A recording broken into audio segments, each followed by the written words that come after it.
ప్రజలను మోసపించే విధంగా ప్రచారం చేసిందో దానికి కొన్ని దగ్గరలా మన వాళ్ళు నమ్మి మోసపోయినరు. ఇవాళ సరిగ్గా సంవత్సరం తర్వాత పరిస్థితి ఏంది అని వెనకకి తిరిగి చూసుకుంటే నేను కూడా తిరుగుతా ఉన్నా, మీరు చూస్తా ఉన్నారు. నిన్న సరిగ్గా ఈ సమయానికి నేను మహబూబాబాద్ లో ఉన్నా, మొన్న ఇంకెక్కడో ఉన్నా, తిరుగుతా ఉన్నా రాష్ట్రం అంతటా కూడా.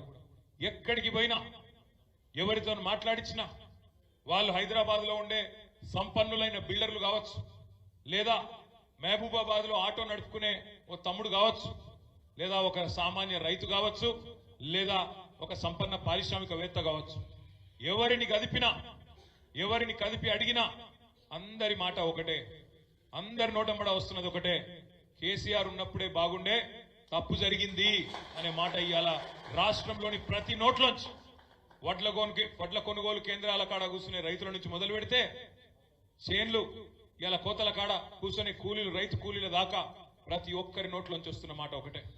ఇవాళ మన సిరిసిల్ల పట్టణంలో జరుగుతున్న నేతన్నల ఆత్మహత్యల సాక్షిగా, రాష్ట్రంలో గురుకులాల్లో సంభవిస్తున్న పిల్లల మరణాల సాక్షిగా 38 మంది ఇప్పటికి చచ్చిపోయినారు గురుకుల పాఠశాలలో కాంగ్రెస్ ప్రభుత్వం వచ్చినాక. అదే మాదిరిగా రాష్ట్రంలో తిరిగి ప్రారంభమైన రైతన్నల ఆత్మహత్యల సాక్షిగా ఇవాళ ఒక్క వర్గం కూడా రాష్ట్రంలో సంతోషంగా లేదు. 6 గ్యారంటీలు అన్నారు, 100 రోజుల్లో అమలు చేస్తామన్నారు.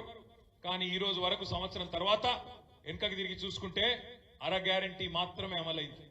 6 గ్యారంటీలు కాదు, అర గ్యారంటీ, సగం గ్యారంటీ మాత్రమే.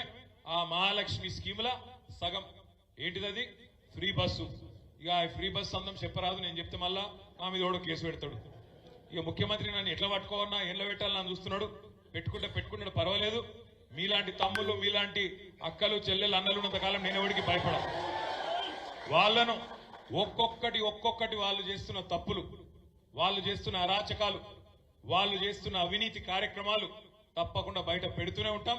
ఎవ్వని అయ్యకు కూడా భయపడమనే మాట కూడా ఈ సందర్భంగా నేను విజ్ఞప్తి చేస్తా ఉన్నారు. కొంతమంది నాకు చక్రపాణి గారు, ఆగయ్య గారు, మన మండల పార్టీ అధ్యక్షులు, మన మాజీ జెడ్పీటీసీలు, ఎంపీపీలు, మన సీనియర్ నాయకులు నాకు చెప్తా ఉన్నారు, సిరిసిల్లలో, రాజన్న సిరిసిల్ల జిల్లాలో కేసీఆర్ గారి దయతో మీ అందరి కోరిక మేరకు ఏర్పాటైన ఈ జిల్లాలో దీని పక్కనే కలెక్టరేట్ కట్టుకున్నాం.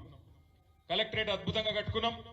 మరి ఇవాళ ఒక కాంగ్రెస్ కార్యకర్త వచ్చి కలెక్టర్ రూపంలో కూర్చున్నాడు అక్కడ. ఇక ఆయన మన నాయకులను సీదా మాట్లాడుతున్నాడు కలెక్టర్. ఏమని, మీరు పార్టీ మారండి అని కలెక్టర్ చెప్తున్నాడు. ఒక అంత గొప్పడున్నాడు ఇక్కడ కలెక్టర్.